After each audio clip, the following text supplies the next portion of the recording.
Good day, YouTube. It is the 22nd of March, 2023.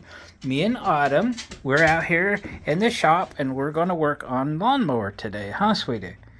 Yep, she's my big helper. It's no surprise. Well, I'm a Snapper fan.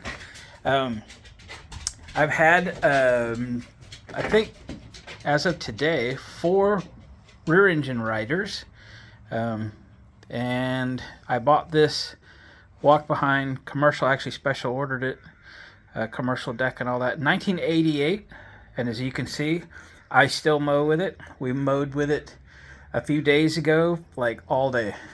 And I've done a few videos on this. This is a recent acquisition. It got the big 8 3/4 horse walk behind snapper. I got for free. And you know what? This rear engine rider, I also got for free. And I sold the rear engine rider that I had before I got this one for, I paid $60 for it. I sold it for $250. And it had a 12.5 horse industrial commercial Briggs and Stratton engine on it. But this one has a 14 horse Kohler Command. One of my most favorite engines. This is a fantastic mower and I love it. My dad has a property on the Oregon coast that's very hilly and he's tired of doing it with a push mower, and we've tried regular ride mowers, and I said what you really need is a snapper rear engine rider like I have. My wife and I also have property over on the Oregon coast, and I take this mower with me to go mow that property, and it goes everywhere. Let me show you what we got. So here it is in all its glory. I'm not sure what year it is. I'm going to call it a late 80s, and I'll try to figure it out. Snapper rear engine rider. This is very much like the last one I had. This one also has 12 horse industrial commercial Briggs engine on it. We just did a will it run video on this machine. It's been sitting for years, and of course it runs fine. Put new carburetor and stuff on it. What we realized when we fired it up is that the blade is turning. There's another clue that when I try to roll this thing, it will not roll. It is like stuck, but the differential works. So if you pick one wheel up, it'll spin freely. If you pick both wheels up, you spin this one way, the other one goes the other way. Differential's fine, but it's as if the brakes are stuck. Okay, so if you've had snappers like this, it doesn't take much but a quick glance to know what's wrong with it, and I'll show you. The design of this more vintage walk behind, a little different than my other one I just showed you, in that this uses this tube, this backbone frame. This is really the only thing that connects the front of the machine to the back of the machine. All right, so the deck is supported here and off the front here with an adjuster on the deck on the left side. So you can adjust these chains to level out the deck. This is just a most simple yet well executed great design. I just can't say enough about how much I like these, and I've had them for years and years. I've had 60 or 70 lawn tractors, but this is the mower I mow with because for a smaller yard, it gets around, it loads easily, it's very simple, it's one blade, it's not a bunch of idlers. I mean, it's just the most trouble-free mower that there is yet, and with the weight over the rear axle, it has the most traction by far of any of the other mowers. So back to, okay, I try to roll this thing and it's as if the brakes are stuck. And when I tried to start it, well, it did start and run. Surprisingly, it started even while it was turning the belt, which was then turning the blade. Is these things run a cable for the brake and the clutch, if you will, from here down the backbone, and it pops out here, okay, and goes down and operates pulleys. This is a very simple, it's a little bit clunky maybe, but it works, and usually works pretty good. If you ever had to replace a cable and stuff, those are very available. Also, if you, just FYI, I believe this thing still has its original tires on it, and if you look at the brake pad and so forth, there's literally no wear on them. So even though this thing's old and rough, I don't think it's seen much use. I think it's sat around a lot. So what happens when you push this cable is it pulls the brake, which means the cable pulls from here to back there, okay?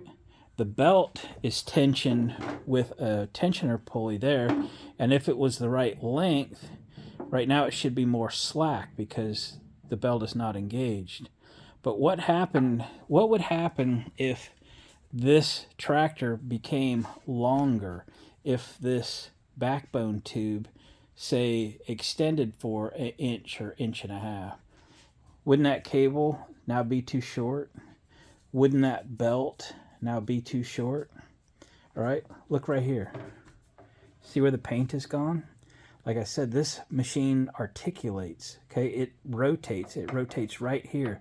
This pipe goes into this side of this cross member and out the back side of this cross member. See that pipe? There's about an inch showing. If you look close in here, there's some junk in here. You might see that there's a kind of a little bit of wear right there. And if you look on this side, you might see where the paint's missing right here.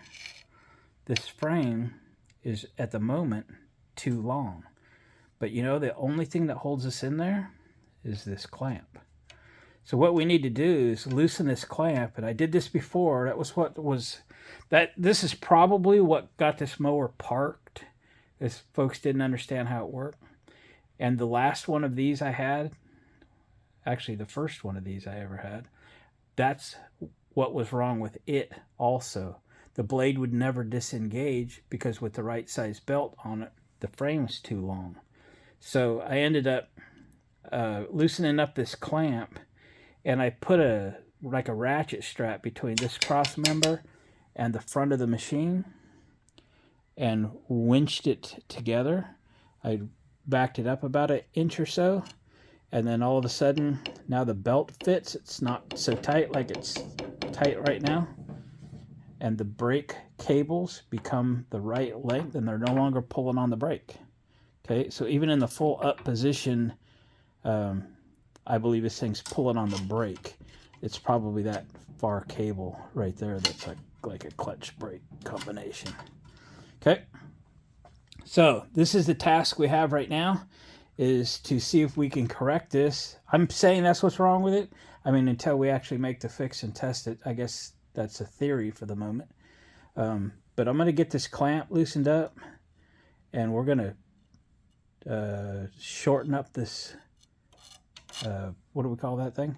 The frame, right? The backbone. We're going to shorten that up by an inch or so, and we're going to restart the engine and see if it works. Here we go.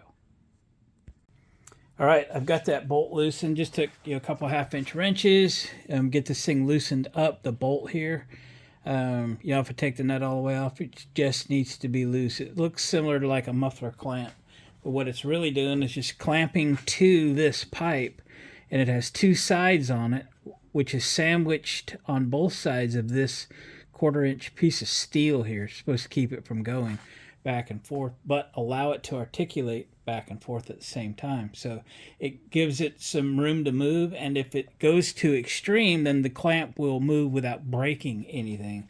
And that's probably what's happened, is over time it's been loaded in a pickup or whatever, and it has spun a little bit and walked at the same time. So I put, let me see if I can zoom in. All right, I put 5 marks on that pipe, and I've got a ratchet strap tied around this thing. So my hope is I can tighten the ratchet strap and draw this machine together. We're shortening the wheelbase. We're sliding that backbone back to where it used to be. And now and hopefully then our belts and our cable will now be the right length. Hey, it's moving.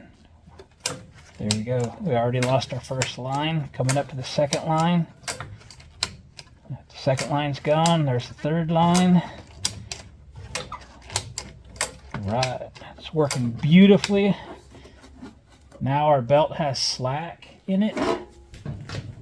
I don't know about our brake and stuff yet. That still may need some sorting. I'm only going to go a little bit more, okay? There. I saw that belt really get slack. I'm pretty sure that belt is happy right where it is. So I'm going to tighten that clamp down, and we're going to restart the engine. All right. Pulled the ratchet strap off. Got everything tight. We're good to go. Let's see if we fired up that the belt no longer turns. That's a very important safety feature. Oh, and the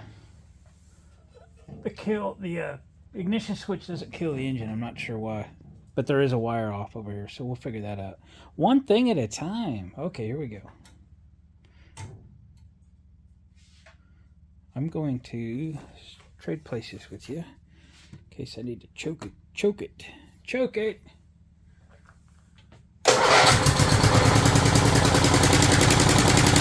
Look at that. No blade movement. No spinning. Let me pull the tensioner.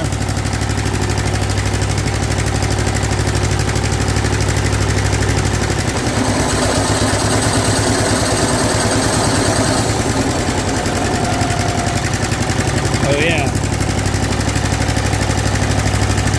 Alright. Look how quiet that is with that silly looking muffler thing on it. Alright. No killed it.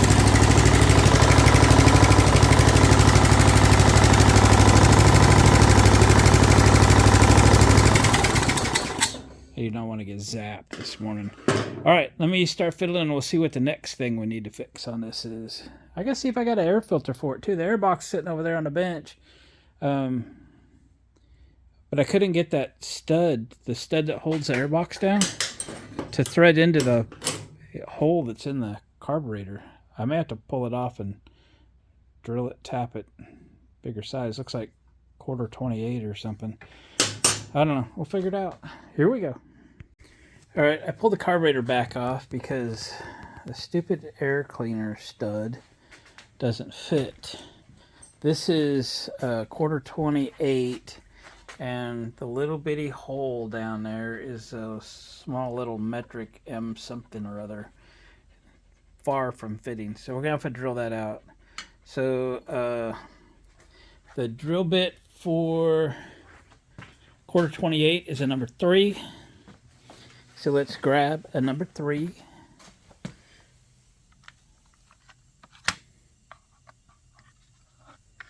One, two, 3. 1/4 28. And a tap handle. Let's use that one. Alright, let's grab a drill. Okie doke.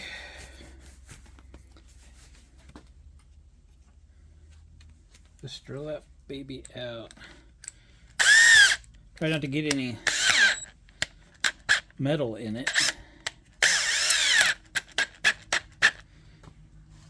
So we'll drill it from the back side. Try to drill it square. We're dumping all the gas all over the place.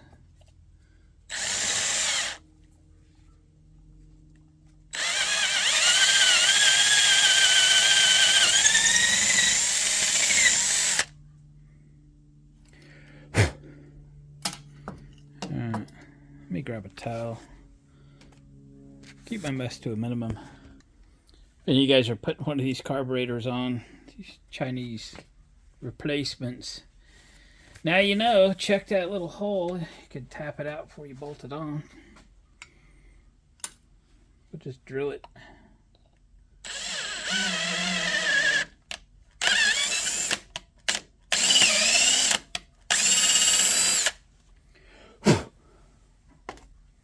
Oh yeah, more gas. How much gas is that thing holding?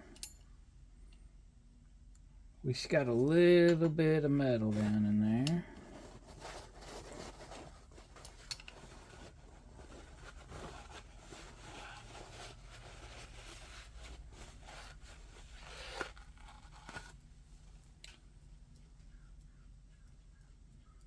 Yuckers. Alright. We're going to have to blow it out. Alright, we can thread that thing in there. Doesn't look very straight.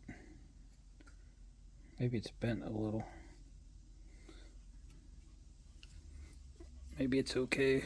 I don't know. We'll get it figured out. Alright, we'll put this baby back on. Remember, hook the linkage up first. It's kind of tight in here. I might have to take this. I will have to take this back out.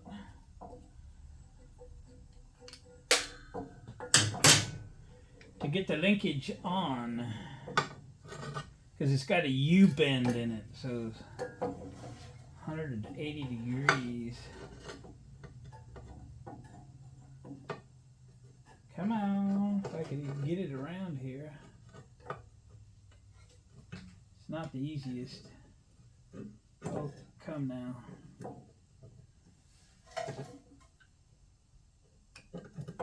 Oh, come now.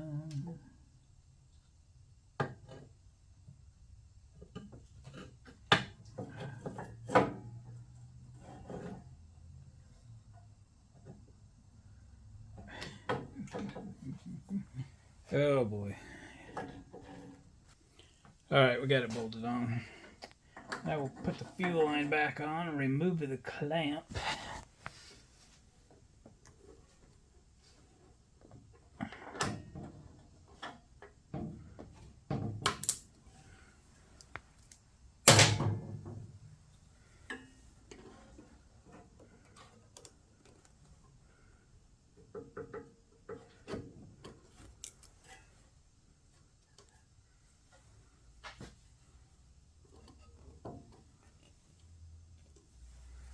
There. Gasket down.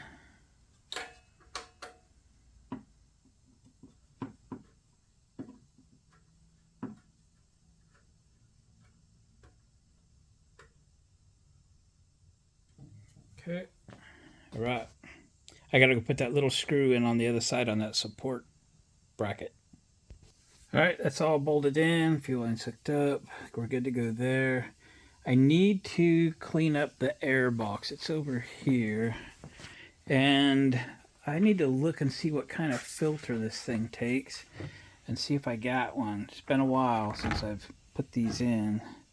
I got that little screw right there I don't want to lose. And I only got one of these nuts. Alright, let me get this thing cleaned up in the parts cleaner. And I'll see if I got an air filter. Alright, so I've ordered a couple air filters for this. Took a little doing too. This is an older engine, so they're not as popular air filter as the modern 12.5 to 17 horse, whatever filter. So this thing is a cable chain to the lift. I think it's time to make sure this thing drives. I don't know if I told you, but the ground wire was simply unplugged back here, plugged it back in. That works fine now. I don't have throttle cable or choke cable yet, remember? So I turned the idle up a little bit. I don't know how much it's turned up, but let's start it up and make sure it drives. We know the blades engage well now. Yeah, that we have the wheelbase corrected.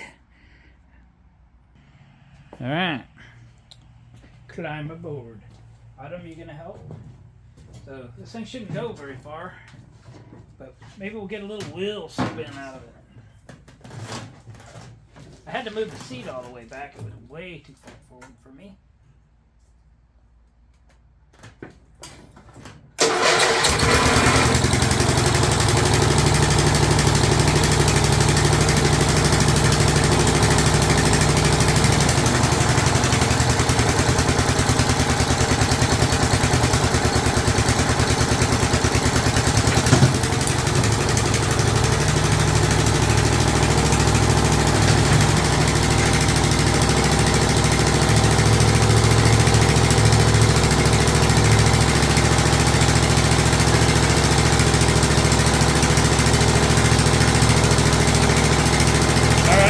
drive works. The blades work. It's really quiet. I think next we're going to pull the rear wheels off of this thing, get those tires off, get the wheels prepped and painted, and wait for tires to show up. I can't remember, it'll probably be a couple days or something. So we'll reconvene on this project in a couple days. And with that, I think we'll call it. I'm going to get those wheels off and we'll get those cleaned up. That'll be a separate video. I got some products I'll use to convert that rust and stuff, so I'll make that a separate video. Other than that, we're getting very, very close to done with this thing. We'll have to fit the choke and throttle cables on when they arrive. Again, 2-3 days to get all the parts round up for this thing. But it's really come together. It's just going to be ready for prime time here before too long. Maybe this weekend or something we'll finish it if everything shows up. And then we can deliver it. That'll be good. So, guys, thanks for watching, commenting, subscribing. Thumbs up, please, on the way out the door. And come back for the last video on this thing as we put the finishing touches on it. See you next time.